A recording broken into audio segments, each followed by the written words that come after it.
C'est finalement qu'importe la théorie, si tu es convaincu en fait de ce que tu proposes et surtout que tu as des résultats qui sont reproductibles, ça veut dire que tu as trouvé quelque chose. Tu as mis en place un modèle et que ce modèle en fait, il marche. Pour les gens qui se lancent aujourd'hui, l'époque est devenue difficile. Internet a ouvert une boîte de Pandore qui est le fait que n'importe qui en fait peut se lancer sur le net. Le drame, c'est que il y a souvent des gens qui manquent de confiance en eux et qui sont animés de bonnes intentions, mais qui, parce qu'ils ont peur d'être critiqués, ne vont jamais se lancer. On va dire que si tu arrivais sur le marché de nos jours, comment tu ferais les choses? Et si tu voulais développer ta marque, la marque Christophe Cario, avec toutes les innovations et tout ce qui existe aujourd'hui, qu'est-ce que tu ferais différemment? J'ai l'immense honneur d'accueillir aujourd'hui sur ce nouvel épisode Monsieur Christophe Cario. Pourquoi monsieur? Parce que pour les personnes qui ne le connaissent pas, Christophe est ni plus ni moins qu'un dinosaure dans le monde de l'entraînement, la nutrition, le coaching et même le fitness et le bien-être de manière générale. Avant tout sportif professionnel, il est aussi auteur de plus de 30 livres, formateur, un espace de formation en ligne et également fondateur de plusieurs marques et notamment la plus connue aujourd'hui, NutriPure, une magnifique marque de compléments alimentaires. On en reparlera d'ailleurs dans cet épisode. Cet épisode est incroyable parce que en 1 heure de temps, on a réussi à compacter le temps en prenant toute son expérience, toute son expertise et tous les conseils qu'il a acquis au fil du temps pour se faire connaître sur Internet, sur les réseaux sociaux, créer sa marque, sa chaîne YouTube, en passant par les compléments alimentaires et qu'est-ce qu'aujourd'hui doit faire un entrepreneur dans le domaine du fitness, de la nutrition ou de la remise en forme s'il veut tirer son épingle du jeu dans le monde actuel. 25 ans dans le domaine qui sont compactés en 1 heure chrono. Sans plus tarder, rentrons dans le vif du sujet et dans ce nouvel épisode avec Christophe Cario. Mais je vais démarrer par une première question que j'ai pour toi, Christophe, c'est après toutes ces années dans le domaine du sport, de l'accompagnement, et cetera, aujourd'hui, tu es pour moi considéré comme un dinosaure. Tu sais, quand on a passé déjà le cap des 10 ans dans ce domaine-là, on est déjà un dinosaure, mais alors toi, tu es encore l'ancêtre. Qu'est-ce que ça fait aujourd'hui d'avoir vu évoluer ce marché? Comment tu te sens aujourd'hui? Et si tu regardes un petit peu dans le rétro derrière ces années, qu'est-ce que tu te dis aujourd'hui? C'est une bonne question parce que, moi-même, je me considère comme un dinosaure dans ce secteur, donc c'est pas du tout péjoratif pour moi parce que, heu, les gens doivent remettre, ta communauté, elle doit remettre, si tu veux, les choses dans le contexte. Moi, j'ai commencé à une époque où pour avoir une information, et faire des recherches, on avait c'était les débuts d'internet. Ça veut dire que pour, en fait, faire des recherches sur un domaine, soit tu devais aller à la bibliothèque, pour, ouvrir des livres et te renseigner dans des livres et cetera. Parfois, bah, tu pouvais emprunter des livres pour les consulter Ouais. chez toi. Et ensuite internet est arrivé, enfin moi j'ai eu internet au début des années 2000, quelque chose comme ça. Peut-être un tout petit peu plus tôt, mais je me souviens plus de la date exacte. Mais en gros, pour ouvrir une page, il te fallait quasiment un quart d'heure pour charger une page, en fait. Voilà. Et donc en fait, les gens ne se rendent plus compte aujourd'hui de l'accès au savoir qu'ils ont, de la facilité à l'accès au savoir qu'ils ont et tout ça a transformé énormément les choses. C'est-à-dire qu'il y a encore, 15 ans en arrière ou 20 ans en arrière, la majorité en fait de l'information, elle prenait beaucoup de temps à arriver parce qu'en fait, tu avais des chercheurs qui publiaient dans des revues, il fallait avoir accès à ces revues. Potentiellement, il fallait que toi-même, tu aies accès à ces revues, que tu les synthétises, que tu si tu es un peu comme moi, que tu testes ce que tes hypothèses et éventuellement 1 an ou 2 ans plus tard, tu faisais un bouquin et un peu plus tard, les gens, entendaient parler de ton livre. Donc il y avait un gap entre l'information telle qu'elle est donnée et puis, finalement, la façon dont les gens pouvaient, y avoir accès et potentiellement utiliser.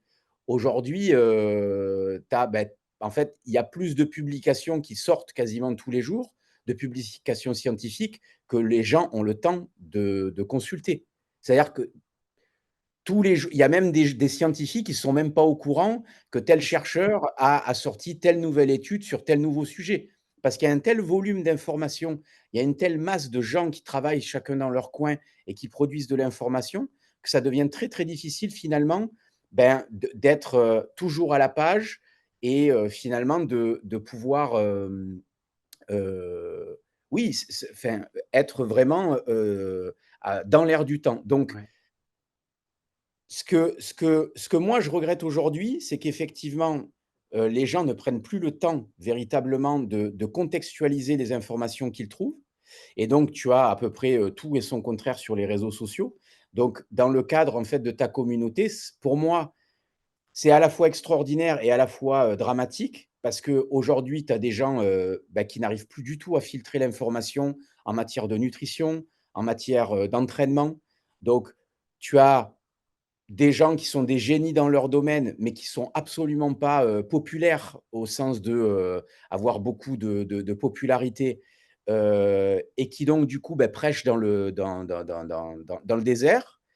Et inversement, tu as des influenceurs qui parce que, ils ont les codes de l'air du temps au niveau de la façon de s'habiller, de la façon de communiquer avec leur communauté, heu et qui, eux, vont pouvoir justement, véhiculer de l'information, parfois juste, parfois complètement débile et donc aujourd'hui, ça devient très, très difficile de filtrer, cette information-là et moi, pendant des années, quand j'ai écrit, ma collection de bouquins, ben, j'ai vraiment été dans une fenêtre temporelle qui a été vraiment bénite parce qu'on entre les livres que je sortais, il y avait le temps de la digestion, le temps de la critique. J'ai eu quelques personnes, comme Didier Reiss, qui est un préparateur physique et un formateur de très haut niveau. Enfin, j'ai eu pas mal de personnes qui m'ont apporté des critiques, si tu veux, constructives sur mes bouquins, un peu comme on le fait en science. Un chercheur, il pose une théorie, il la publie et puis à un moment donné, il a les retours en fait d'autres scientifiques qui lui disent: «Écoute, je suis pas d'accord avec ton hypothèse pour telle et telle raison» et donc il y a une sorte de débat d'idées et il y a encore, 15-20 ans en arrière, on pouvait avoir ce débat d'idées. Aujourd'hui, en fait, soit ça ne se fait plus, soit en fait, tu tombes sur un influenceur qui te clash et qui te fait passer pour un débile, ou un con. Donc, à la fois, les gens doivent comprendre, qu'ils ont un accès, complètement fou à l'information et certainement trop d'informations pour, les capacités, de synthèse de l'humain, aujourd'hui et d'un autre côté, voilà, c'est un peu le drame, c'est, qu'est-ce qu'on fait de toute cette information? Comment je la filtre? Comment je l'organise? Comment je me l'approprie? Voilà et comme Et vas-y, je t'en est-ce que prie. tu me permets est-ce que tu me permets justement de te poser cette question-là à toi? C'est-à-dire, aujourd'hui, toi, donc tu as vécu, c'est-à-dire, OK, avant moins d'informations et plus facile à traiter pour nous. Mmh. Aujourd'hui, beaucoup d'informations, mais je pense que tu continues quand même à la traiter, mine de rien, parce que, bah, tu es passionné par ça et cetera. Aujourd'hui, dans cette nouvelle ère, comment est-ce que toi, justement, tu mets ton propre filtre? Beh, moi, j'ai la chance, si tu veux, d'avoir des modes men de des modèles mentaux, si tu veux, de OK. réflexion. Donc ça me permet, si tu veux, d'avoir un premier filtre. Ensuite, si tu veux, j'ai fait des études de kinésithérapie, j'ai fait des études de diététique et tout ça me permet d'avoir un filtre de connaissances de base qui peut être biaisé parce que la kiné ou la diététique d'il y a 30 ans en arrière, tu Mmh. vois? Quand moi j'ai fait mes études, c'est plus du tout la même aujourd'hui. Mais tu as quand même des bases de Ouais. physiologie, des bases de biochimie qui te permettent de dire, «Ouais, ça m'interpelle, par rapport à mes propres connaissances». J'arrive à faire des ponts qui sont cohérents ou à l'inversement, des fois je me dis: «Non, ça veut rien dire, c'est complètement débile». Donc moi, j'ai un filtre que je passe à la fois au tamis, si tu veux, de mon Ouais. parcours, on va dire de connaissances, de mon expérience de terrain Sens. et ensuite, voilà, il suffit de éventuellement comment le dire? D'expérimenter par la suite, les choses. Ça a été le cas avec le jeûne intermittent. J'ai fait beaucoup de recherches à un moment donné sur le jeûne intermittent parce qu'on en parlait beaucoup, j'en entendais beaucoup de bien. J'ai commencé à m'y mettre et beh, pour moi et pour beaucoup de personnes qui ont essayé le jeûne intermittent, ça apporte énormément de bienfaits. Que ça ne marche pas pour tout le monde et que dans certains contextes ou pour certaines personnes qui veulent, par exemple, devenir, monsieur Olympia en bodybuilding, ça soit pas adapté, oui, bien entendu. Mais le jeûne intermittent fonctionne pour à peu près, 500 000 000 ou 1 milliard de personnes qui s'y adonnent de manière, plus ou moins régulière. Ouais. Soit pour des raisons religieuses, soit parce que les gens n'ont pas le temps de bouffer, plus de 2 fois par jour et ils font naturellement, en fait, et inconsciemment du jeûne intermittent. Et les gens, si tu veux, quand tu observes à la fois la littérature scientifique et en même temps ce qui se passe, de manière empirique dans la vie des gens qui essayent ces modes de pensée, enfin ces types d'alimentation, tu t'aperçois en fait qu'il y a des effets, positifs. Donc c'est comme ça en fait que moi je filtre, si tu veux, mon information. D'abord, que dit la littérature? Qu'est-ce que j'observe par rapport à des gens qui mettent en pratique déjà ça depuis un certain temps? Et ensuite je mets en pratique sur moi. Mmh. Voilà. Et C'est génial ce que tu viens de partager, de dire qu'en fait, souvent, l'information, actuelle qu'on entend vient souvent d'informations qui sont sorties dans des bouquins il y a des dizaines et des dizaines d'années et que parfois on a juste à s'y référer, en fait, pour avoir la base, la source de l'information, pour comprendre, en fait, toutes ces variantes qu'on observe aujourd'hui, dans le domaine, que ce soit de l'entraînement, de la nutrition et cetera. complètement, complètement. Si tu veux, en plus, la aujourd'hui, la science va tellement vite, Mmh. que les chercheurs d'avant, parce qu'ils savaient qu'ils allaient être extrêmement critiqués, parce qu'un papier qui sortait, qui était publié, il y a 20 ans en arrière, un papier qui était censé apporter vraiment, une pierre Mmh. à l'édifice, ils savaient qu'il y avait, 100, 500, 1000 chercheurs qui allaient en fait se poser, dessus et qui allaient les critiquer de manière, on va dire, assez, importante. Donc aujourd'hui, tu peux sortir un papier scientifique, quasiment n'importe qui peut pas sortir Oui, un oui. papier Mais a avant, scientifique. c'était beaucoup plus difficile. Il fallait le rédiger, il fallait le Exact, publier, il fallait le distribuer. Enfin, je veux dire, c'était pas c'était pas aussi simple qu'aujourd'hui. Aujourd'hui, tu te mets sur Kindle, tu sors un livre en une journée avec ChatGPT, limite. tout Donc à ça n'a fait. quasiment plus de valeur aujourd'hui même, Exactement, exactement. Et mmh, donc du coup, ce que je voulais te dire, c'est que les bases scientifiques qui étaient à l'œuvre et puis on va dire le process scientifique qui était utilisé il y a 15-20 ans en arrière, il est à mon sens beaucoup plus solide, que ce qu'on peut avoir aujourd'hui. Même si aujourd'hui, l'IA ou d'autres choses permettent par exemple des calculs scientifiques un petit peu plus, larges, un petit peu plus profonds.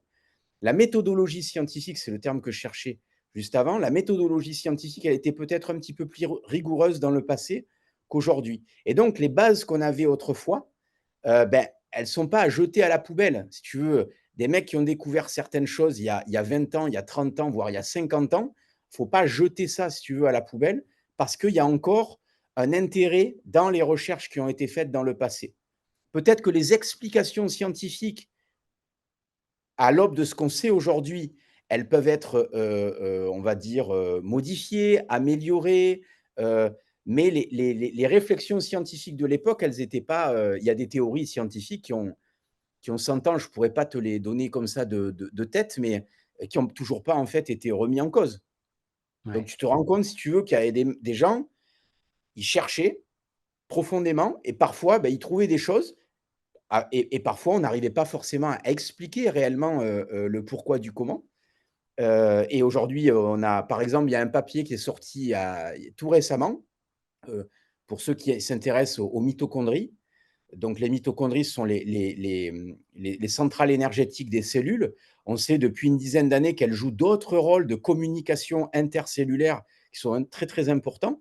Et ben aujourd'hui, il y a un papier qui est sorti il y a même pas une dizaine de jours ou peut-être en septembre, je ne sais plus, mais récemment, qui expliquait en fait que les mitochondries font des copies de leurs mitochondries, pour justement améliorer les process énergétiques. Et ça, c'était des théories qui, étaient quasiment inimaginables il y a, 10 ans ou il y a 15 ans en arrière.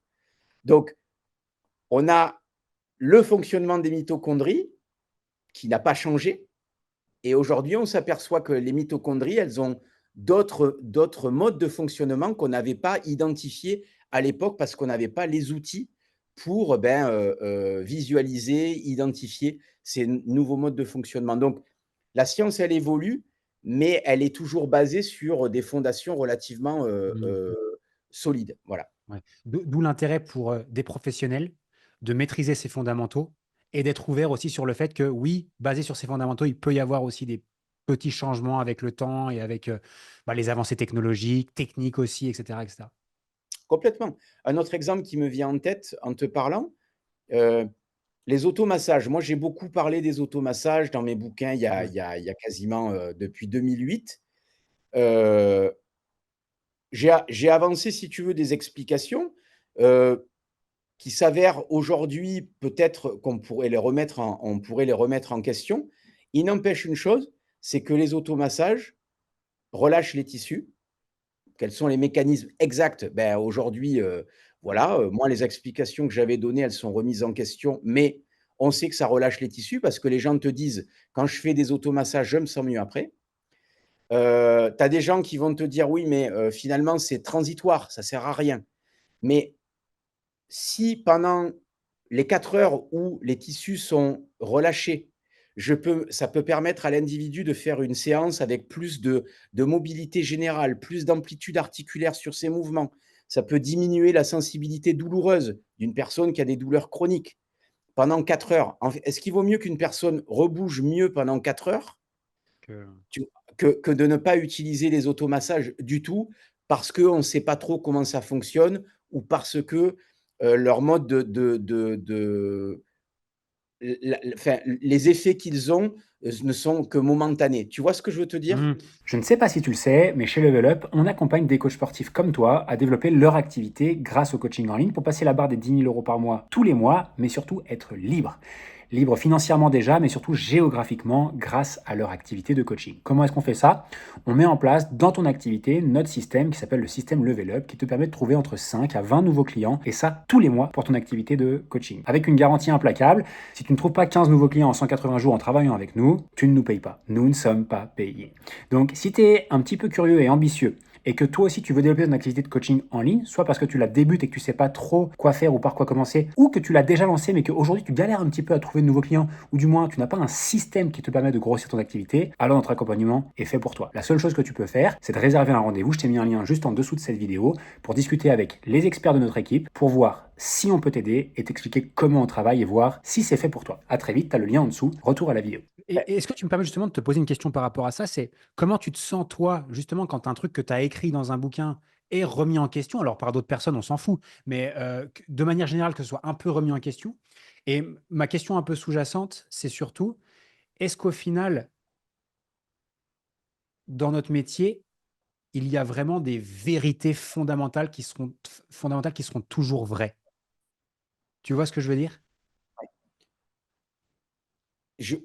C'est assez simple. Moi, j'ai pas du tout la science infuse. Moi, je suis pas, je suis d'abord un pratiquant, qui aime chercher et qui aime résoudre des problèmes pour lui et pour les gens qui lui font confiance. Donc, j'ai pas de problème, si tu veux, à dire que en l'état de mes connaissances, j'ai apporté une explication. Ces explications, elles sont aujourd'hui, en fait, remises en question. Pour autant, personne n'a apporté, en fait, de vérité. Ouais, ouais, Tu vois? ouais. Personne n'a démontré, en fait, autre chose. Les gens disent: «Non, c'est pas comme ça que ça marche». Oui, d'accord, mais du coup, ça marche comment? Ah ben, pour l'instant, on ne sait pas. Mmh. D'accord, bon, OK. Donc finalement, mon modèle, oui, peut-être qu'au vu de la science actuelle, il doit être remis en question, aucun souci. Mais alors comment tu expliques, si tu veux, que j'ai, quasiment, plus de 100 000 personnes qui aient acheté mes bouquins, qui témoignent sous toutes les vidéos YouTube qui sortent, ce type alors je suis désolé si ça fait très prétentieux et un peu gourou pour Tu peux y certains, aller, tu peux y aller. voilà. Ouais. Mais quand tu regardes les vidéos, moi, les gens, ils disent, «Cario, il a changé ma vie, ce type, il m'a guéri alors que j'avais des douleurs chroniques». Alors, encore une fois, moi, je suis pas du tout dans le trip gourou, c'est pas du tout le propos, mais tu peux pas dire que ce que je propose ne marche pas. Que tu n'aies que mes explications scientifiques pour le donner, en fait, elles soient, oui, à remettre en question, à retravailler, certainement et j'ai aucun problème là-dessus.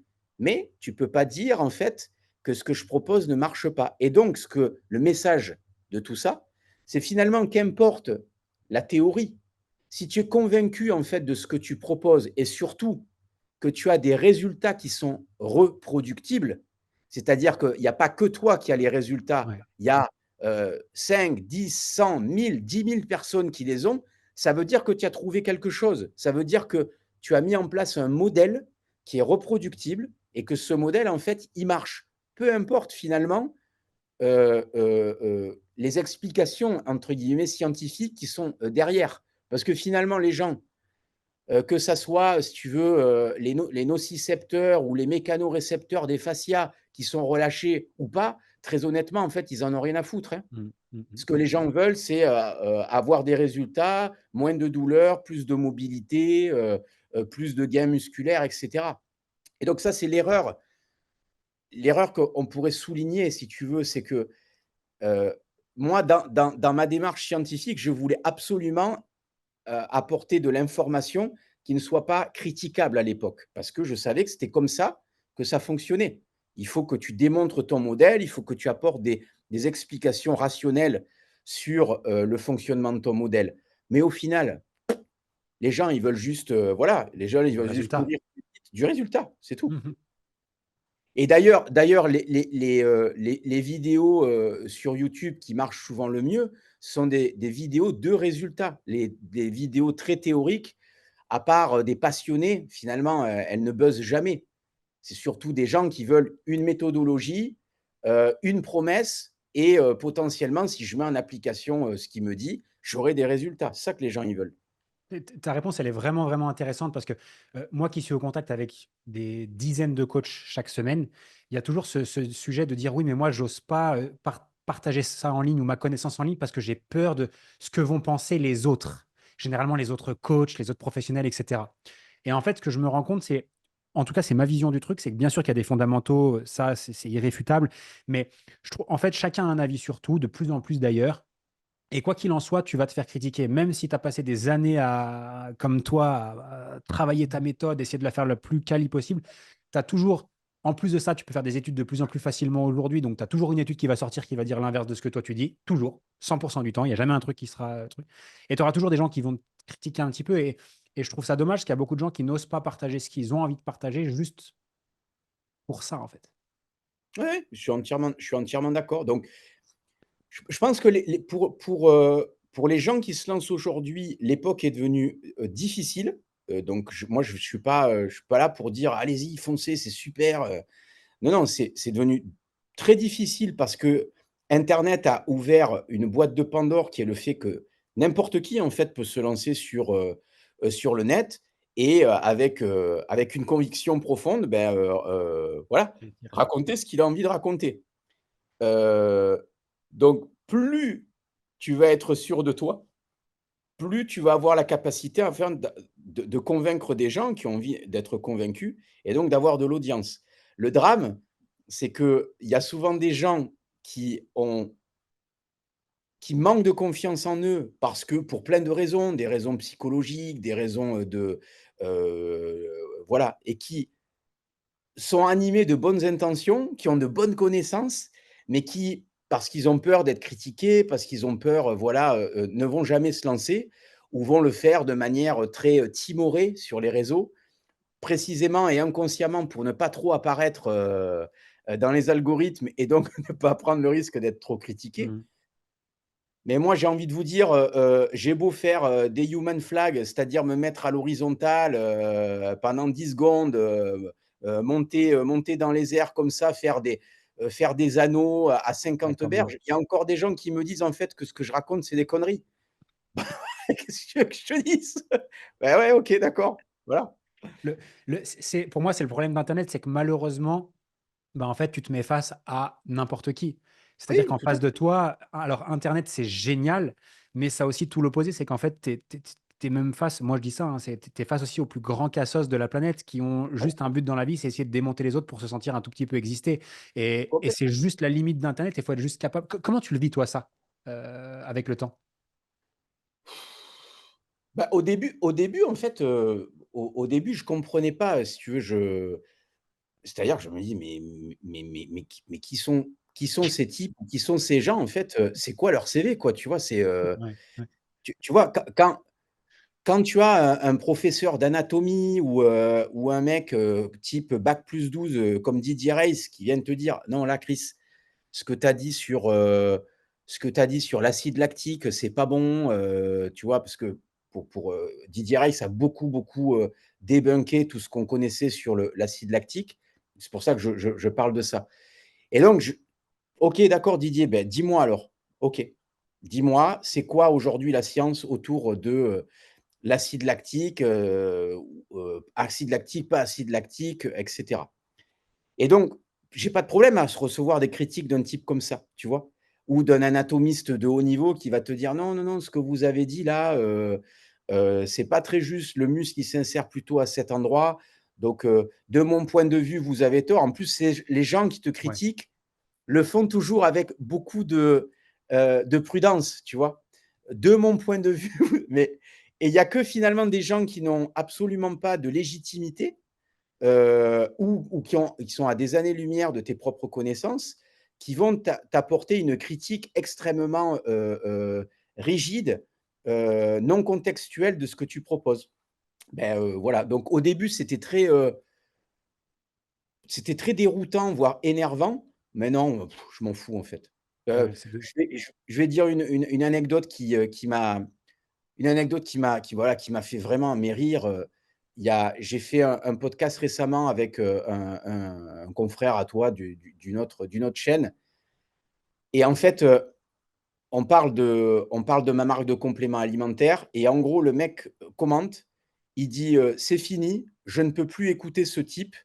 Un gars qui a 50 ans, qui vend des compléments alimentaires, mais qui se teint les cheveux parce qu'il n'a pas de cheveux blancs, je ne peux pas écouter». Et en fait, tu vois, je me rapproche, tu vois, j'ai la barbe, elle est toute blanche, voilà. Mais effectivement, j'ai pas beaucoup de cheveux blancs, mais parce que ça, c'est génétique, en fait. ouais. Et donc le mec, si tu veux, est rentré, il y a un thread de 100 messages.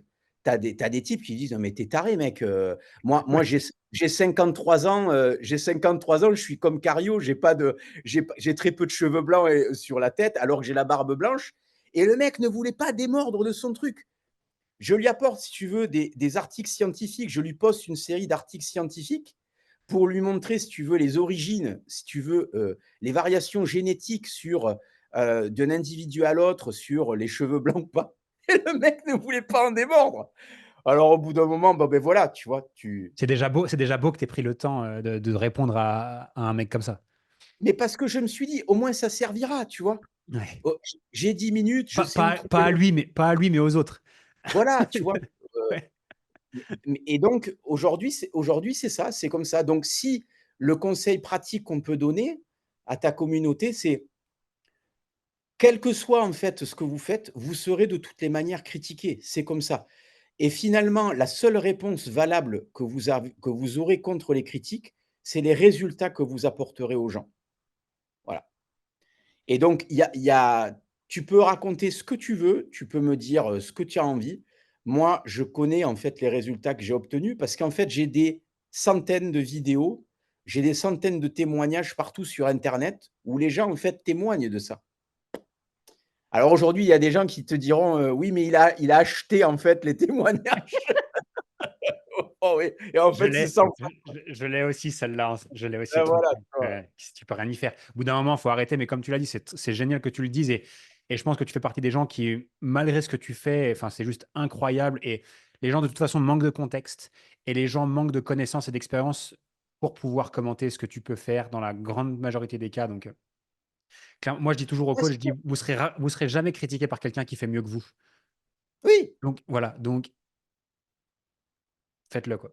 Déjà parce que les gens qui font mieux que soi, en fait, ils ont pas de temps à perdre à aller critiquer une personne qui, entre guillemets, leur semble, moins compétent, quoi, tu vois?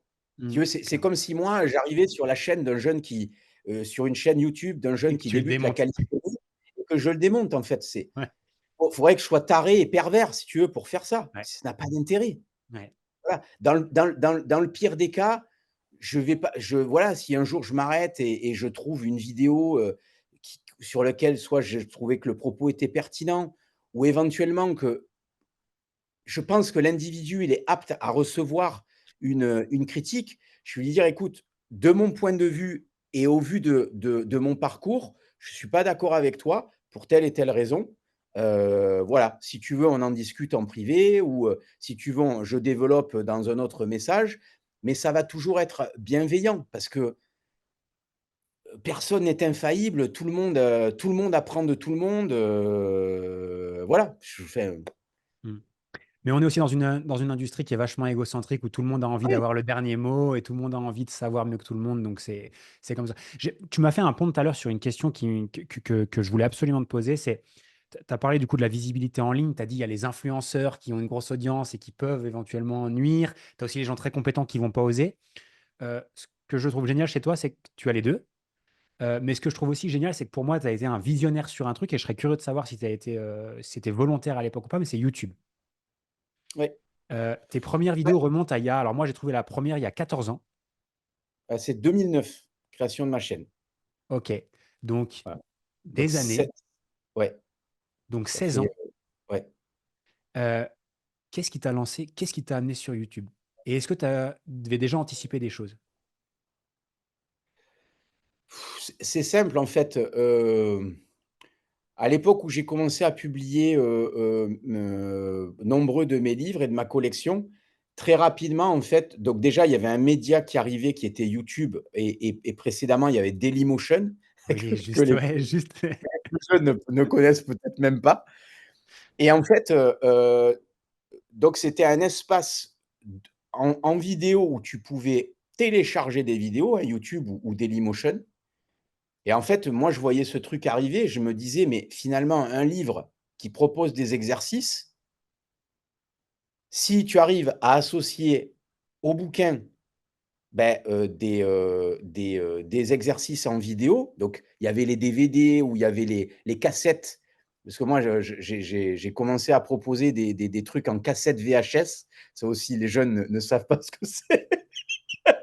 Je crois que ma première cassette VHS, c'était en 2000, tu vois? Donc c'était il y a quand ouais, il y a quand même pas mal de temps et heu et en fait, je me disais: «Le meilleur vecteur de communication pour un livre où il y a des exercices, c'est de montrer des exemples des exercices qu'il y a dans ton livre ou d'en parler en vidéo».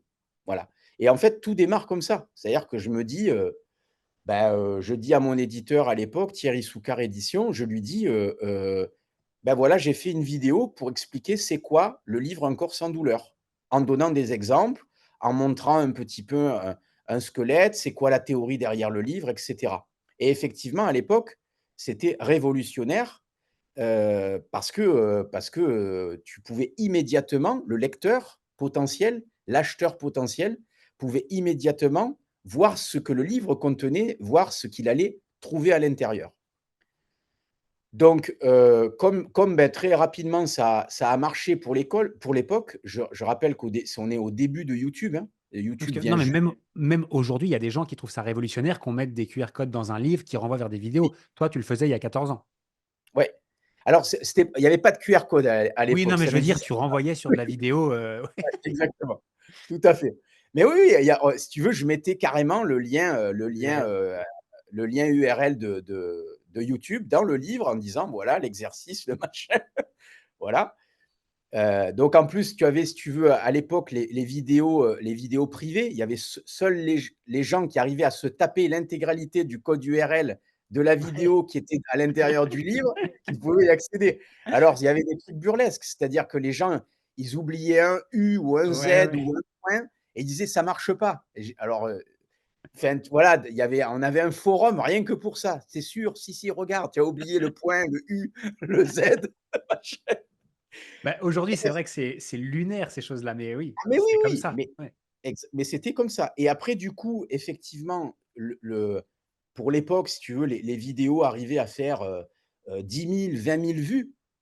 Moi, je me disais à l'époque, je me disais: «Mais tu te rends compte, il y a 20 000 personnes ou 15 000 personnes qui ont eu accédé, en fait, à ta vidéo». Là où il faut que tu montes à Paris pour faire une conférence, où il y a 100 personnes à l'intérieur. Là, tu as potentiellement 10 000, 15 000, 30 000 personnes qui peuvent voir tes vidéos et donc pour moi, c'était un média qui était vraiment génial et donc je m'y suis lancé, à corps perdu avec d'autres personnes de l'époque comme Rudy Koya, par exemple, Ouais. Il qui a s'ent été un des il vas-y. s'entraînait dans la salle de sport où je travaillais à l'époque, Rudy, je vois très, très bien qui c'est. Je me rappelle très bien, Super Physique, c'est ça, son tout Exactement, c'est ça. premier sa toute première, Voilà et il était très, très jeune, mais il disait, Ben, Rudy a fait vraiment partie des gens qui m'ont tout de suite repéré et qui s'est dit: «Ouh là là, lui, il a trouvé un truc génial, je vais faire la même chose que lui, mais dans ma niche à moi, la musculation». Et Rudy, pendant des années, il a «dominé» entre guillemets ce secteur. C'était le seul en fait qui faisait ça, qui proposait des vidéos explicatives, sur, sur la musculation. Tu avais lui et tu avais, Jean Larue de All Musculation. Pareil, Oui, c'est le voilà, chauve. le chauve, Ouais, exactement. ouais. Et et ensuite en 2014, donc tu vois, c'est intéressant d'en parler, il y a eu une modification de l'algorithme YouTube. Et en fait, toutes les vieilles chaînes comme, celle de Rudy, la mienne et plein d'autres, en fait, ont été déclassées dans l'algorithme pour laisser la place à de nouveaux créateurs. YouTube a dit: «Voilà, YouTube veut exploser, ça va se faire avec de nouveaux créateurs, donc on va mettre en valeur tous les nouveaux créateurs». Et donc il y a eu l'arrivée, de Bodytime, Eric Flagg, et Nassim toute une Saïli. jeune et Nassim Saïli, voilà, qui sont arrivés à peu près, dans ce timing-là, au moment où on fait du changement d'algorithme. Et là, pour eux, ça a été l'explosion. Heu, Thibaut InShape, Thibaut Oui, ouais, InShape ouais, est arrivé. clairement. Ouais, ouais. Ouais. Et donc, d'où l'intérêt, si tu veux, de savoir «sentir» entre guillemets, les nouveaux médias.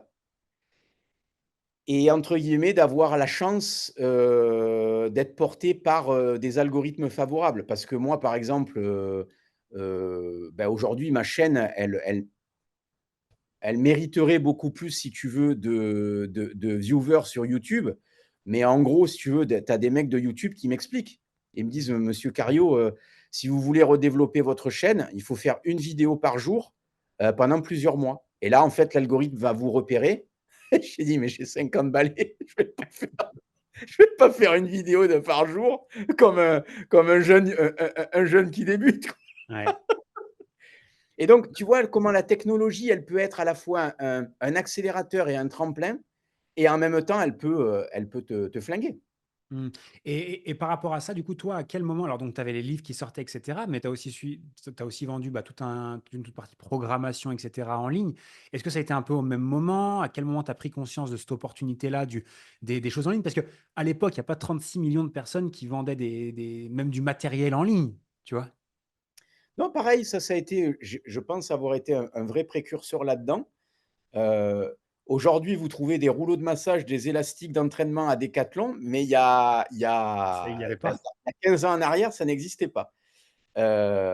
J'ai même un ami, qui travaille au au département de R&D de Decathlon, en tout cas qui y travaillé, je ne sais pas s'il y est encore, mais qui me disait, «Decathlon te surveille et va sortir en fait des produits Ouais. similaires à toi». Et je vous parle de ça, c'était en 2014. Pourquoi? Parce qu'en fait, moi j'avais pareil, j'avais senti qu'il y avait un marché potentiel qui était associé finalement à mes livres.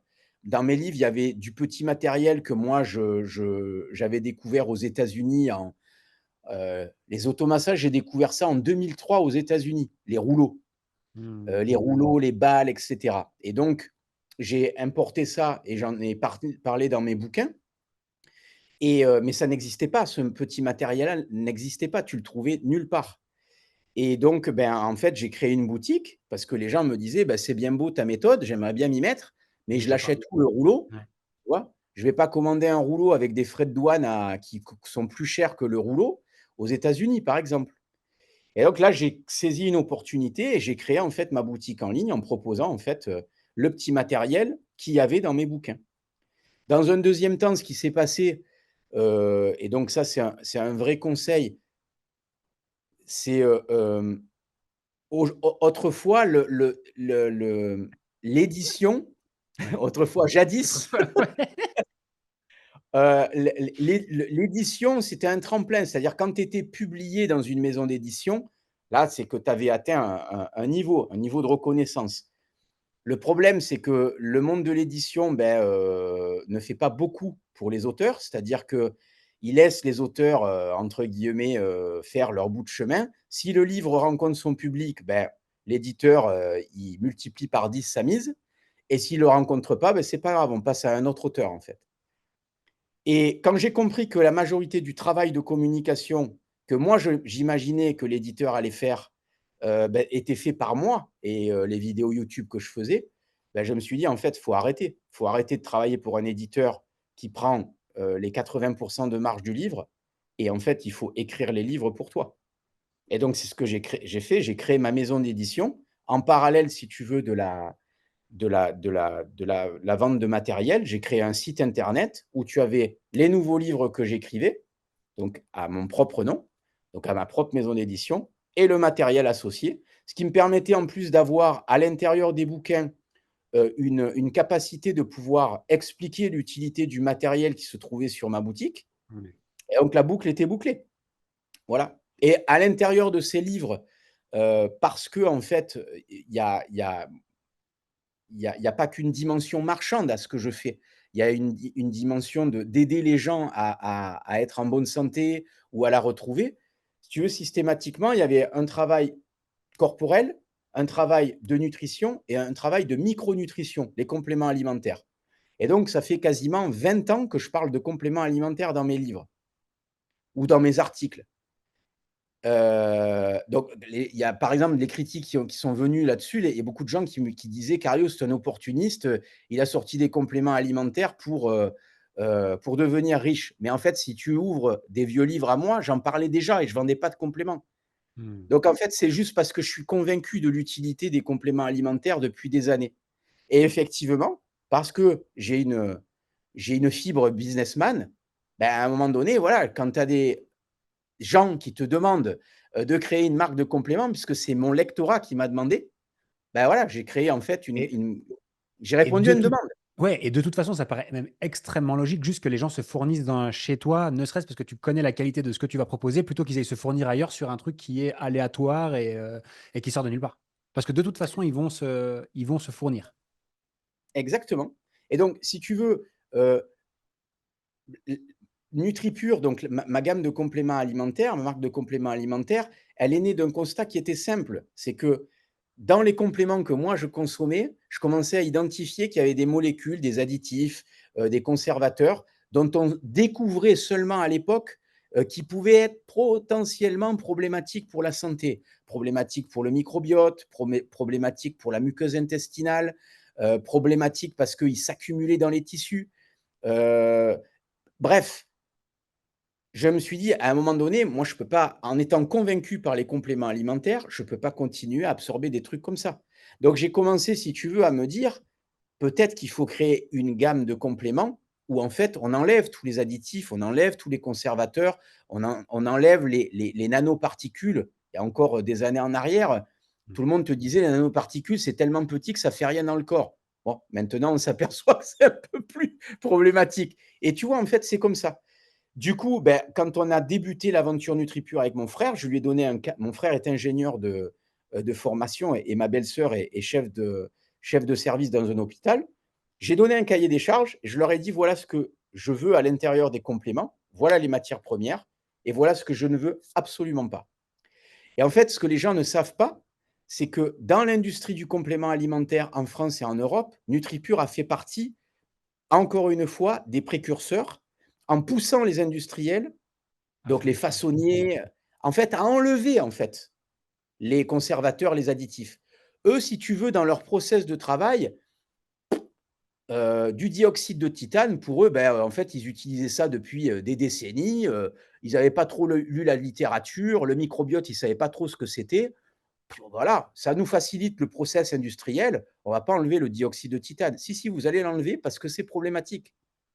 Ce que les gens ne savent pas non plus, c'est que la majorité des compléments alimentaires qu'ils consomment viennent des mêmes fabriques aussi, tout est fait au même endroit et tout est juste packagé de manière différente je sais j'ai pas de chiffres, hein, je dis au hasard, mais 8 fois sur 10, c'est comme ça, à part des gens comme toi qui sont un peu plus, entre guillemets «regardants» et qui font extrêmement attention sur En leur fait cahier des charges et qui font en changer les fait, choses.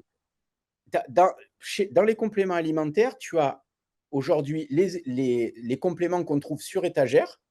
C'est-à-dire, toi, Loane, tu vas, voir un façonnier, tu lui dis: «Voilà, moi, je veux monter ma gamme». Voilà, aujourd'hui, on a sur étagère, c'est-à-dire déjà produit, Mmh. on a, en marque blanche, c'est-à-dire il y a pas d'étiquette sur le pot. on a un multivitamine, voilà ce qu'il contient. Ah ouais, c'est pas mal. Oui, oui, ça se vend bien. On l'a déjà fourgué à une dizaine de personnes, à une dizaine de petites marques qui se montent. Donc en fait, les gens ne savent pas, mais ils ont quasiment tous la même formulation. Tous, ils ont tous le même, quasiment. Oui, oui, quasiment, Ouais, c'est ouais. ça. Et donc tu as des marques qui font l'effort comme nous, si tu veux, d'avoir, alors on n'est pas les seuls, hein, il y a d'autres marques, qui le font, mais qui font l'effort en fait d'apporter leur formulation et leur cahier des charges. C'est-à-dire que moi, je veux pas de produits sur étagère, parce que sur les produits sur étagère, à l'intérieur, il y a ça, ça, ça et ça qui me dérange. Les formes chimiques sont pas celles que moi je veux, et cetera. Et donc, tu donnes ton cahier des charges et donc, le façonnier, soit il te dit: «Non, moi j'ai pas envie de m'emmerder la vie avec votre truc parce que c'est trop compliqué à faire». Ouais. Soit, tu tombes sur des gens qui vont t'accompagner, qui vont te dire: «OK, allez, on bosse ensemble. Je sais pas trop comment on va enlever telle et telle molécule, qui facilite l'écoulement des poudres ou mais on va trouver une solution». Et par exemple, nous, on a remplacé, pour en fait, lubrifier, si tu veux, les appareils dans lesquels, en fait, les poudres coulent et tombent dans les gélules, souvent les industriels mettent, voilà, certains additifs comme, le dioxyde de titane qui, va permettre un écoulement et le fait que les gélules restent bien blanches à l'intérieur. OK. Nous, en fait, on a fait remplacer ça par, de la poudre de noix de coco, OK. tu vois? Noix de coco, c'est un aliment qui pose zéro problème à la santé, qui pose pas de problème au niveau digestif.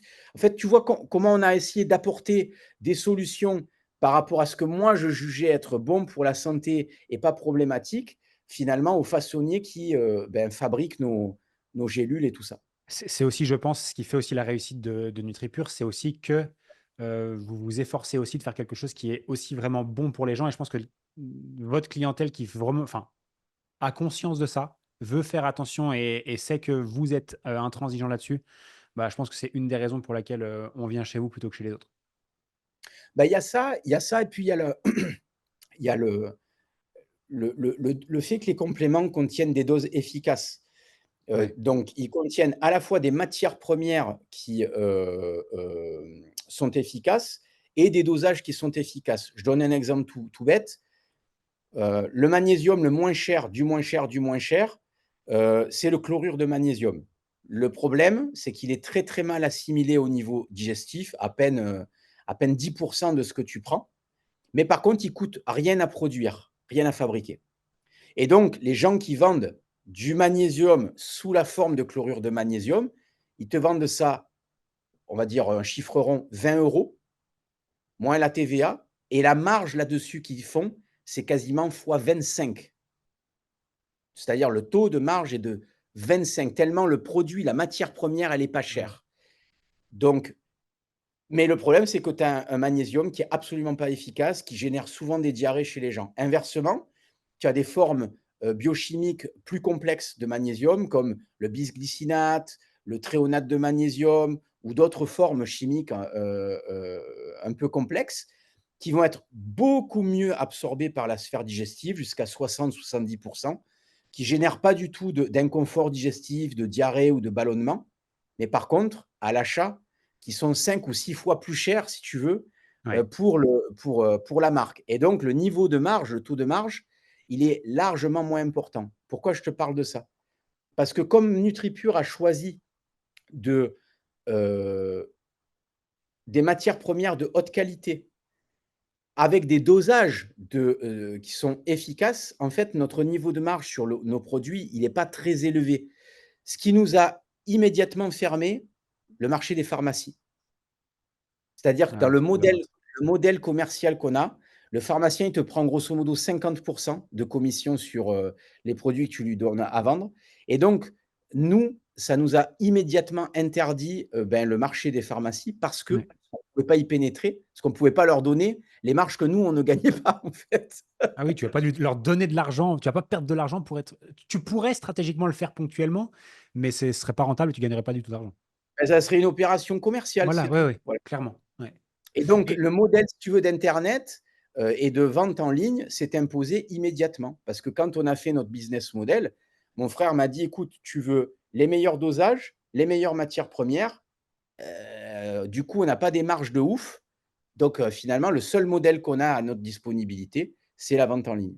Les gens ne se rendent pas compte, et là c'est vraiment, je n'ai jamais vendu non, de compléments alimentaires, mais je connais des gens qui ont lancé.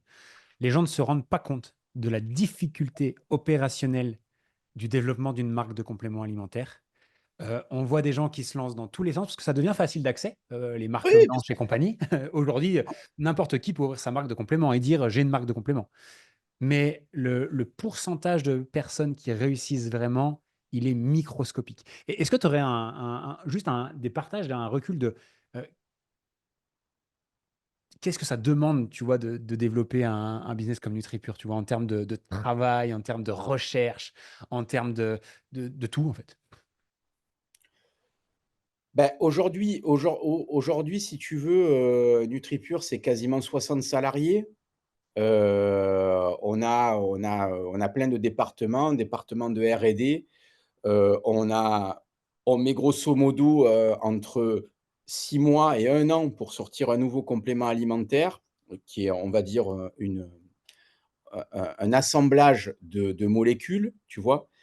Pour une raison simple, c'est qu'on dans le dans la R&D, il y a le sourcing des matières premières. Aujourd'hui, la problématique du sourcing, c'est que si tu veux des matières premières de très haute qualité, il y a un embouteillage, c'est-à-dire que, Ouais, c'est limité. c'est limité.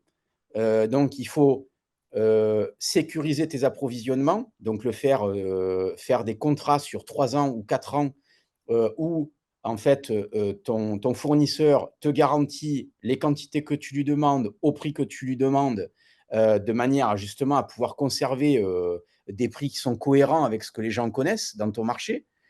Ensuite, il y a toute la réflexion de long terme sur, la bibliographie scientifique. Est-ce que le complément que je vais sortir, il va pas générer plus de problèmes à long terme, si tu veux, aux gens à qui je vais le vendre? Donc il y a, encore une fois, la lecture de la science d'il y a 20 ans, d'aujourd'hui et les extrapolations qu'on peut en faire, dans le futur. Qu'est-ce qu'on n'a pas identifié qui pourrait être problématique, dans le futur avec tel complément? Par exemple, moi, je pense que le CBD, tu vois, les gens connaissent peut-être le CBD, c'est un Ouais. dérivé en fait du chanvre et donc on va dire, c'est une substance qui n'est pas psychotrope comme le THC qu'on trouve dans la marijuana et tout ça, mais qui a des effets un peu similaires. Et aujourd'hui, le CBD est vendu, c'est une industrie qui est très, très, très, très importante. Sauf que nous, on n'en a pas fait chez NutriPure parce que déjà, au moment, si tu veux, où potentiellement on aurait pu le faire, j'avais identifié qu'il y avait des publications en psychiatrie qui montraient qu'il y avait des gens qui réagissaient mal au CBD et qui développaient les mêmes psychoses paranoïaques que les grands fumeurs de joints. C'est-à-dire que les gens qui consomment beaucoup de marijuana, on sait qu'au bout d'un moment, si tu veux, ils développent des psychoses paranoïaques. Et bien, en fait, chez certaines personnes, est-ce que c'est des personnes qui ont une problématique génétique, tu vois, ou des choses comme ça? Il commençait à l'époque à y avoir des papiers qui sortaient et qui disaient: «Attention, on ne sait pas encore exactement comment Mmh. le CBD à haute dose, fonctionne réellement, chez tout le monde». Donc, principe de précaution chez NutriPure, moi j'ai dit à mon frère: «On sort pas ça, parce que je ne sais pas où on va avec ça. On n'a pas de recul. Donc, tant pis si on loupe le train, tant pis si, on loupe entre guillemets «une niche» qui aurait été, très, propice et très Ouais, favorable ouais. pour le business. Mais principe de précaution et de respect de notre clientèle, on attend. Voilà. Et aujourd'hui, je te dis, les publications, elles s'accumulent, et on s'aperçoit que bon, ben, ouais, le CBD, pour certaines personnes, c'est super et pour d'autres, ça peut être beaucoup plus problématique. Donc c'est un peu comme ça qu'on fonctionne. J'essaie d'être pragmatique, pour ton audience. Heu, après, il y a, est-ce que c'est autorisé par la législation, Ouais. européenne? Et ça, il y a très peu, en fait, de marques qui déposent leurs compléments. Donc un complément, aujourd'hui, il faut que vous sachiez, il faut qu'il ait un certificat de dépôt auprès de la DGCCRF.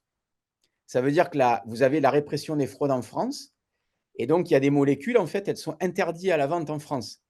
Par exemple, le CBD, pour citer que lui, aujourd'hui, le CBD n'a pas d'autorisation légale sur le marché. C'est-à-dire Je qu'il savais même est pas ça. il est toléré, en fait. En fait, le CBD, il est dans un flou artistique au niveau juridique. Ouais. Voilà et C'est que ça a pas donc encore eu le temps d'être traité, d'être traité. exactement, Ouais. ce qui veut dire que du jour au lendemain, si l'État ou la répression des fraudes commence à lire les mêmes études que moi, les mêmes publications, pourrait se dire: «Attends, il y a un problème, je vais en fait interdire la vente de ce produit» et donc tu as des business entiers, des chaînes de vente Ah de mais oui, CBD oui, oui, peuvent bien sûr. fermer, Ouais. tu vois? Et donc, c'est pour ça, par exemple, que nous, voilà, on passe au filtre de la répression des fraudes. On contacte, en fait, la répression des fraudes. On leur dit: «Voilà, nous, on a, en fait, ce dossier. On va déposer ce dossier. Est-ce qu'il y a une molécule chez vous qui est identifiée comme, problématique, interdite?» Donc, ça nous est arrivé, par exemple, d'avoir des la répression des fraudes qui nous disent: «Cette molécule-là, nous, pour l'instant, on a entre guillemets, une alerte dessus, c'est-à-dire les pouvoirs publics français sont pas très au clair sur ce qu'ils veulent faire là-dessus. En revanche, en Europe, c'est autorisé. Donc, concrètement, vous avez le droit de vendre ce produit jusqu'au moment Où où c'est la autorisé. législation française vous dira c'est interdit à présent. Voilà. Donc, quand vous regardez des compléments alimentaires, regardez dans les pages produits s'il y a un certificat de dépôt, s'il y a en fait des autorisations légales associées en Et fait. et avec tout ce que tu dis depuis tout à l'heure, c'est que c'est pas si simple que ce qu'on croit, en fait, les compléments alimentaires. Ah non, non, Il y a c'est aussi très ça. complexe. Ouais, ouais. Il y a beaucoup de personnes, moi, que je connais, des coachs et cetera, je veux monter ma marque, très, très bien. Mais faut mesurer tout ce qu'il y a derrière comme travail, mais de tout. Donc là, tu parlais majoritairement du R&D, mais derrière, il y a de marketing, le Ah budget oui. marketing, peu importe le canal que tu veux utiliser, c'est un travail qui est juste phénoménal et monstrueux. Et là-dessus, moi, enfin, en tout cas, je te tire mon chapeau là-dessus parce que je sais à quel point c'est difficile pour connaître pas mal de personnes dans l'industrie. Et franchement, c'est dingue ce que vous faites, quoi. Et puis Loan, il y a aussi, mais ça c'est l'éthique.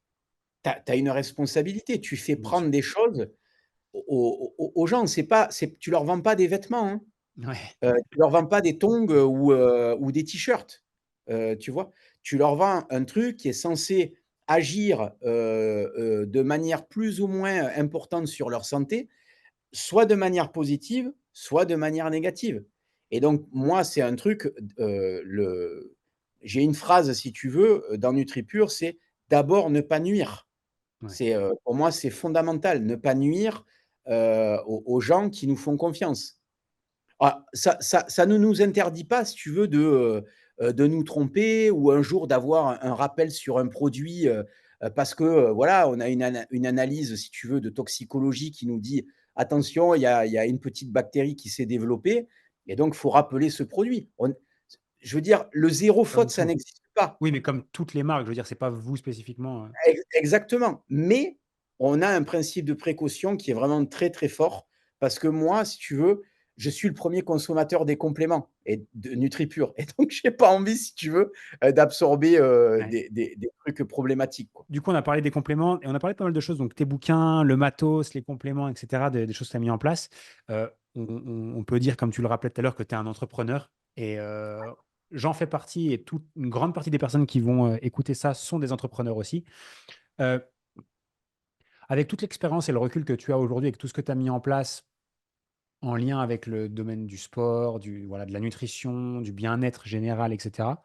Si aujourd'hui on va dire que si tu arrivais sur le marché de nos jours, comment tu ferais les choses si c'était à refaire? Et si tu voulais développer ta marque, la marque Christophe Cario ou même la marque NutriPure aujourd'hui, heu, avec toutes les innovations et tout ce qui existe aujourd'hui, qu'est-ce que tu ferais différemment ou qu'est-ce que tu referais? C'est assez simple, déjà je créerai un compte sur des plateformes, on va dire, connues, Instagram, TikTok, YouTube. Je développerai en fait, une audience en essayant de trouver une niche en particulier, si tu veux, bon, là, si on est sur si on est autour du fitness ou voilà, j'essaierai de trouver une niche à l'intérieur en fait de ma niche. Est-ce que c'est le développement de l'explosivité? Est-ce que c'est développer un corps sans douleur ou retrouver un corps sans douleur? Voilà, j'essaierai d'avoir ma niche et de me créer une audience sur différentes plateformes. Pourquoi différentes plateformes?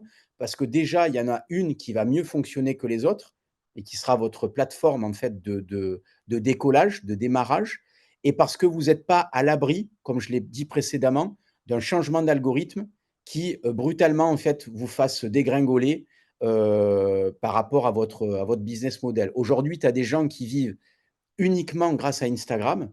Si demain l'algorithme d'Instagram change, ben, tu as des gens qui peuvent être littéralement invisibilisés et donc avoir leur business qui est complètement périclite. Donc plusieurs plateformes en même temps. Aujourd'hui, on peut décliner un contenu de manière assez facile pour pouvoir le poster sur différentes Ouais. plateformes ou poster des extraits, retrouver tel extrait ou la vidéo complète sur YouTube, et cetera. Donc je construirai une communauté pendant à peu près 4 à 6 mois, en essayant de leur apporter de la valeur gratuitement. C'est-à-dire que les gens perçoivent que potentiellement, je suis quelqu'un voilà, qui va leur apporter des choses et je leur apporte des choses gratuitement. Heu, en leur disant que je suis dans le process de préparer peut-être la sortie d'un programme, d'un livre, et cetera. Donc l'erreur que je ferai pas par rapport à des nouveaux, influenceurs, youtubeurs ou personnes qui se lancent, c'est de jouer le rôle d'un gentil qui donne tout gratuitement et 1 an plus tard, qui va, leur Mmh. proposer un programme. Parce qu'il y a des gens qui aujourd'hui, perçoivent ça de manière, très déceptive. Moi, j'expliquerai que je suis là pour proposer du contenu gratuit, mais que je suis dans le process de développer un programme en parallèle qui, développera beaucoup plus en profondeur les thématiques que j'aborde avec vous, là.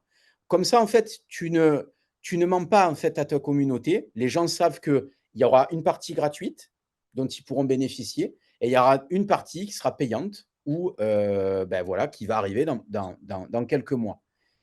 Apporter beaucoup de valeur, c'est-à-dire ne pas être dans la rétention d'informations et donc apporter vraiment de la valeur gratuitement, c'est très important parce que c'est ce qui te permet d'avoir, de créer, du lien avec ta communauté et hem et qui donneront en fait envie à certains d'aller au-delà du contenu gratuit que tu proposes. Bien entendu, ce que tu vas proposer qui est payant doit vraiment, ben, être, de bon niveau. Ça veut dire, faites attention à certains outils qui permettent d'aller très vite, comme ChatGPT qui te permet, d'écrire un entre guillemets «un bouquin», en 3 jours ou un truc comme ça. Parce qu'à l'intérieur déjà, il y a des ChatGPT, il fait que scanner ce qu'il trouve sur internet. Donc vous pourriez potentiellement vous retrouver avec des histoires de plagiat, hein, parce Mmh. que ChatGPT, par exemple, c'est pas interdit que qu'il ait repompé 4 pages, en fait, d'un bouquin, qui ne voilà, d'une autre personne comme moi, par exemple. Donc faites attention à ça. Faites attention aux fautes d'orthographe parce que les gens, aujourd'hui, même si beaucoup de gens ont du mal à écrire correctement aujourd'hui, il y a aussi des gens qui sont très très à cheval sur, la Ouais. syntaxe et cetera et donc vous pouvez avoir des gens qui, aiment le langage SMS et qui vont, trouver vos livres superbement écrits et vous pouvez aussi avoir des gens qui vont refermer la première page parce que dans la première ligne, en fait, il y a des fautes d'orthographe. Donc, en fait, quand vous lancez un produit, il faut vraiment essayer d'avoir une très haute qualité de manière globale. C'est ce qui va construire votre crédibilité à long terme. Dans le process, il y aura des gens qui, bah, diront que, bah, le produit que vous avez sorti, il ne leur a pas convenu ou c'était pas ce qu'ils recherchaient mais vous pourrez pas être critiqué sur le contenu et la valeur ajoutée, en fait, de votre produit et donc ça, pour moi, c'est très, très important dans une vision de long terme. La raison pour laquelle aujourd'hui, je suis toujours là et que probablement, c'est «difficile» entre guillemets, de me critiquer, c'est parce qu'en fait, ça fait longtemps que j'ai un travail de qualité. Parce que tout ce que je fais, en fait, c'est réfléchi, c'est, heu, c'est vérifié.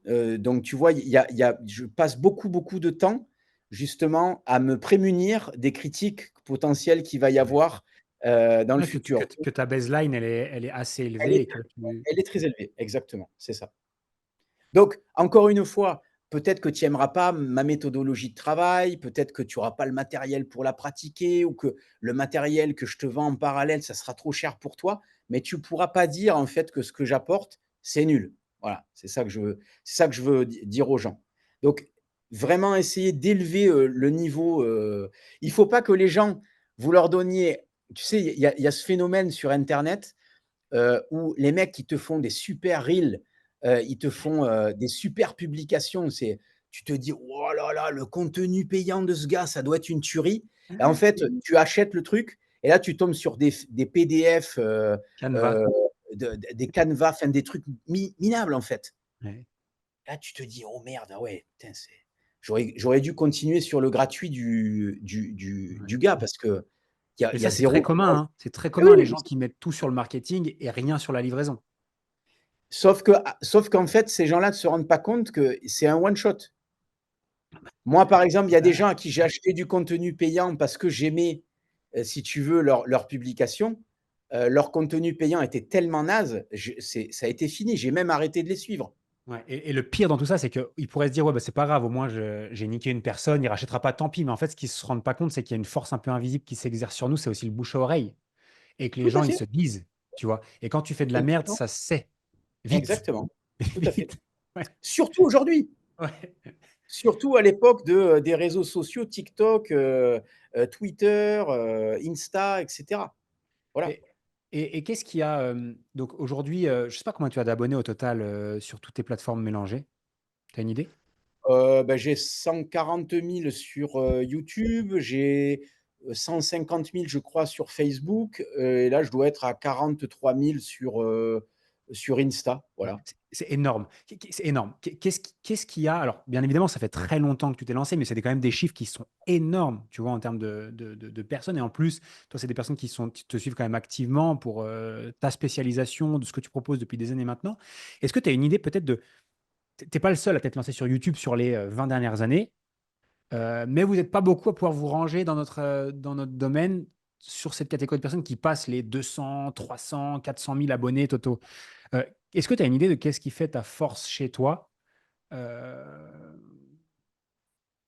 Ouais, ouais. bah, ça fait ça fait pas très modeste, hein. Non, mais c'est je ne te demande pas d'être modeste. Ouais, je pense que c'est la première des choses, c'est ma cohérence. C'est-à-dire que tu peux regarder il y a 15 ans en arrière ou 20 ans en arrière et ce que je dis aujourd'hui, en fait, il y a une logique rationnelle, sur une très longue temporalité. Pourquoi? Parce que ce que j'ai apporté, je l'ai longuement réfléchi, je l'ai longuement maturé avant de me lancer sur les réseaux et aujourd'hui, les gens, ils ont un radar à ça Mmh et mh. les gens n'aiment pas l'incohérence et tu as beaucoup de youtubeurs, consommer moi-même beaucoup de contenu YouTube. En fait, les mecs, ils te sortent un truc, ils te disent: «Alors ça, c'est la nouvelle révolution».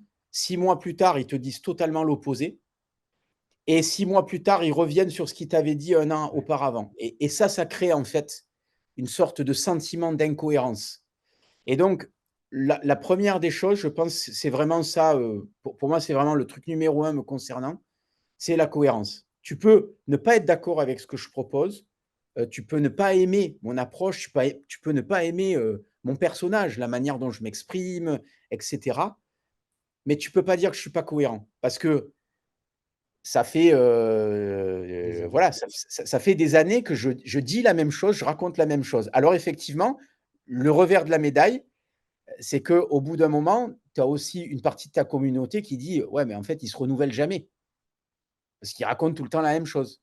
Bah, ouais. Mais d'un autre côté, comme ce que je fais en fait, fonctionne pour moi et pour les gens qui le pratiquent réellement, pourquoi j'aurais besoin de changer? Tu vois? En fait, et c'est peut-être là-dessus qu'il faut finir, Loan. Il faut que les gens, ils arrivent à développer leur modèle mental et leur système de pensée. Un modèle mental et un système de pensée, c'est une façon de concevoir les choses et de concevoir à la fois tes business, mais en même temps, la vie de manière générale, avec un prisme de lecture. Et ce prisme de lecture, il va te permettre de garder un cadre de cohérence par rapport, en fait, à tout ce que tu vas faire, la manière dont tu vas appréhender les choses. Est-ce que ça ne veut pas dire que le modèle mental ou le système, tu ne le mets jamais à jour? Non. Moi-même, si tu veux, aujourd'hui, je rajoute dans mes boîtes à outils d'entraînement, dans mes boîtes à outils d'exercice, je rajoute des exercices. Mais ça ne veut pas dire en fait que les exercices que j'ai sortis avant, ils étaient mauvais. C'est juste qu'aujourd'hui, j'apporte de la variabilité à mon entraînement ou à ce que je propose à mes lecteurs ou à mes viewers. Mais le système, c'est-à-dire les fondations sur lesquelles je m'appuie, restent les mêmes en fait. Voilà. Et c'est ça Et qui donc est ça, bah, on terminera là-dessus, en effet, parce que je pense qu'on peut pas terminer par mieux que ça en clôture. oui, C'est d'avoir ces fondations, ces systèmes, oui, et ensuite de venir, bah, ajouter des choses. Ça peut être comme, je j'ai pas trop d'exemples que je pourrais donner, mais typiquement, tu vois, tu as ton propre véhicule et ce véhicule, oui, avec le temps, il s'améliore. On change un peu les roues, on va changer les petites pièces du tu moteur tunes, à l'intérieur pour qu'il soit de plus en plus performant.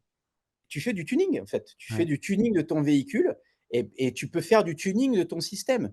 C'est pour ça que ça peut être très intéressant, de réfléchir. D'abord réfléchissez, prenez le temps.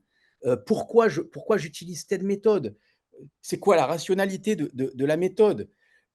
C'est quoi le est-ce que j'ai vraiment des résultats, moi, à titre perso, avec cette méthode? Est-ce que j'ai quelques résultats autour de moi avec cette méthode? OK, là, vous avez les bases d'un système et à partir de là, intéressez-vous, interrogez-vous, formez-vous et vous allez pouvoir, sur les bases de votre système, intégrer d'autres choses, et potentiellement, à un moment donné, bah, dire: «OK, cette partie-là, en fait, de mes fondations, je l'abandonne parce qu'effectivement, soit j'y trouve trop d'incohérences aujourd'hui, soit ça ne résonne plus en fait avec, avec moi, avec les besoins de ma clientèle ou de ma patientèle et donc finalement, bon, ben voilà, c'est comme ça que ton système, il évolue. Moi, j'ai beaucoup travaillé, si tu veux, sur, la très haute performance parce que je sortais du monde du haut niveau en étant anciennement champion du monde de karaté. Mais en fait, aujourd'hui, je veux juste bien vieillir. Donc, il y a des choses que j'ai progressivement abandonnées parce que je sentais que dans mon corps, elles me faisaient plus de mal qu'autre chose. Ça ne veut pas dire qu'un gamin de 20 ans ou de 30 ans, heu, ça va être négatif pour lui. Chaque chose en son temps, en fait. Moi, j'ai envie d'être un dinosaure de 80 ans qui continue à faire des human flags, tu vois? Dans 30 ans. Et donc, comment je fais pour y arriver, tu vois? Eh bien, je mets à jour mon système d'entraînement pour me permettre de continuer à faire ça dans le futur. Voilà, c'est tout. hyper intéressant. Merci pour ça, merci pour le partage, merci pour tous les partages déjà pour aujourd'hui. Et j'ai pas de mot de fin mieux que ça pour terminer, donc on terminera là-dessus. S'il y a des personnes qui ne te connaissent pas encore, je mettrai tous les liens de toute façon autour de l'épisode, que ce soit sur YouTube ou que ce soit sur les plateformes de podcast. Est-ce qu'il y a un endroit privilégié où tu aimerais que les personnes te retrouvent davantage? Bon, ils peuvent retrouver du contenu gratuit sur mon site internet www.christophe-cario.com et s'il y en a qui veulent, se documenter sur la santé, et l'utilisation des compléments alimentaires, www.nutripure.fr. Voilà, Écoute, c'est les je 2. glisserai de toute façon, ouais, tous les liens autour de l'épisode.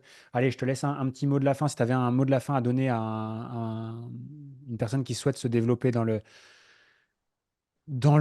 fitness, la remise en forme de manière générale, qui se lance aujourd'hui avec les bonnes intentions, avec la motivation et qui veut réussir, ce serait quoi toi aujourd'hui? Si tu avais une phrase, un truc? Ayez confiance en vous et foncez parce que, voilà, parce que ça peut développer de grandes choses. Ayez confiance en vous, foncez et respectez en fait votre future clientèle en leur apportant en fait de la qualité et ça devrait bien se passer, voilà, pour vous. Merci beaucoup, Christophe. Avec plaisir. Un grand merci pour avoir regardé cet épisode ensemble. Si cet épisode t'a plu, je crois savoir qu'un autre de mes épisodes devrait pouvoir t'aider. J'ai tourné un autre épisode avec Chloé Bloom. Chloé, c'est une formidable influenceuse et aussi une amie qui nous partage exactement comment est-ce qu'elle a créé une communauté de plus d'1 million de personnes au total sur différents réseaux sociaux, comment animer cette communauté pour non seulement la faire grossir, mais également transformer ces personnes-là en clients payants. Si aujourd'hui tu veux plus de visibilité, si aussi tu veux aussi gagner plus d'argent grâce à ton activité de coach, cette vidéo est faite pour toi. J'espère qu'elle t'aidera. À très vite, ciao ciao.